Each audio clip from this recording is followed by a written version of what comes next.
Hello, and welcome to BigBookCGK.com. My name is Tosi, and I'm reading Candide by Voltaire. Chapter 5, Tempest, Shipwreck, Earthquake, and What Became of Dr. Pangloss, Candide, and James the Anabaptist. Half dead of that inconceivable anguish which the rolling of a ship produces, one half of the passengers were not even sensible of the danger. The other half shrieked and prayed.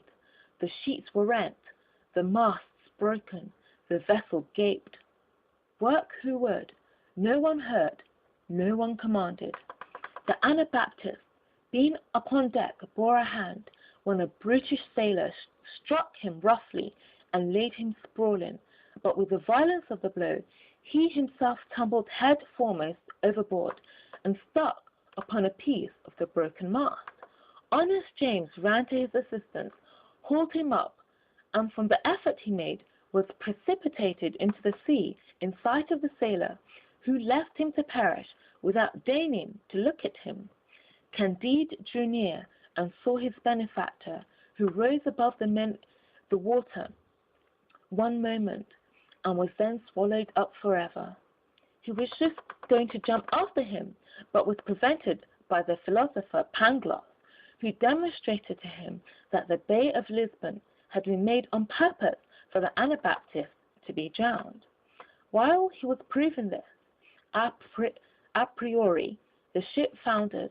All perished except Pangloss, Candide, and that brutal sailor who had drowned the good Anabaptist. The villains swam safely to the shore, while Pangloss and Candide were borne thither upon a plank. As soon as they recovered themselves a little, they walked toward Lisbon. They had some money left, with which they hoped to save themselves from starving after they had escaped drowning. Scarcely had they reached the city, lamenting the death of their benefactor, when they felt the earth tremble under their feet. The sea swelled and foamed in the harbour and beat to pieces the vessels riding at anchor. Whirlwinds of fire and ashes covered the streets and public places. Houses fell, roofs were flung upon the pavements, and the pavements were scattered. 30,000 inhabitants of all ages and sexes were crushed under the ruins. The sailor, whistling and swearing, said there was booty to be gained here. What can be the sufficient reason of this phenomenon? Said Pangloss. This is the last day, cried Candide. The sailor ran among the ruins, facing death to find money. Finding it, he took it, got drunk, and having slept himself sober, purchased the favours of the first good-natured wench whom he met on the ruins of the destroyed houses, and in the midst of the dying and the dead. Pangloss pulled him by the sleeve. My friend, said he, this is not right.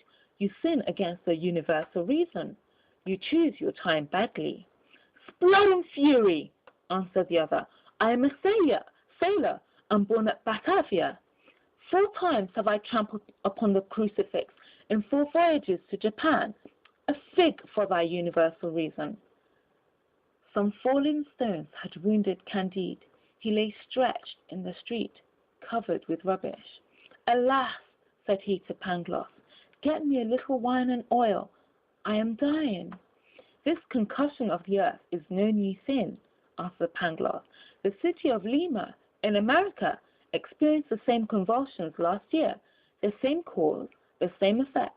There is certainly a train of sulphur underground from Lima to Lisbon. Nothing more probable, said Candide, but for the love of God, a little oil and wine. How probable, replied the philosopher. I maintain that the point is capable of being demonstrated.